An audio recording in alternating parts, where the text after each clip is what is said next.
Nigerians have been anxiously awaiting the arrival of the Dangote oil refinery with hopes that the refinery would be a game changer in the oil sector, as many believe that the $20 billion refinery will aid in solving a plethora of problems existing within the oil sector. However, on Monday, amidst monopoly allegations, Aliko Dangote expressed willingness to sell his upcoming refinery to the Nigerian National Petroleum Company Limited, stating the national oil company should buy him out. The Dangote refinery began operations last year with the supply of aviation fuel into the market and is set to start supplying fuel into the domestic market in August. The refinery, when fully operational, is expected to save Nigeria up to 30% of foreign exchange expenditure on imports while reducing the country's dependency on imported petroleum products.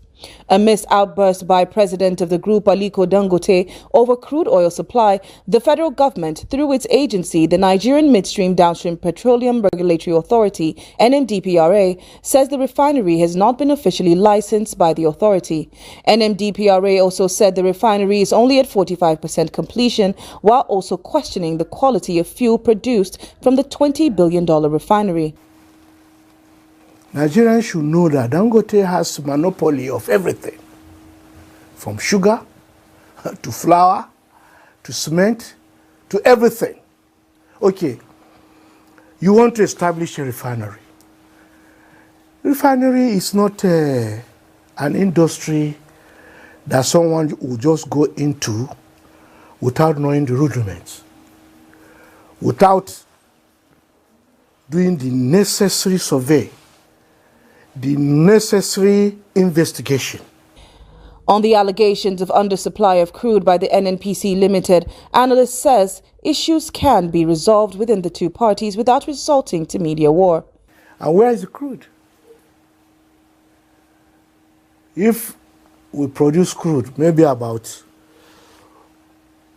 1 million, for example, 400 or 700 million, 1,700,000 or 400,000. Half is stolen. The crude is not there. Oil theft, bunkering. Those that they are untouchables. This public affairs analyst says the method used by regulatory bodies will not only affect the oil and gas sector, but may scare prospective investors away from the country.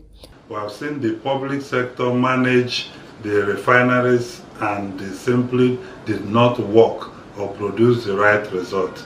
Till this moment where we have a Nigerian who has decided to put in over $20 billion or so to build a private refinery.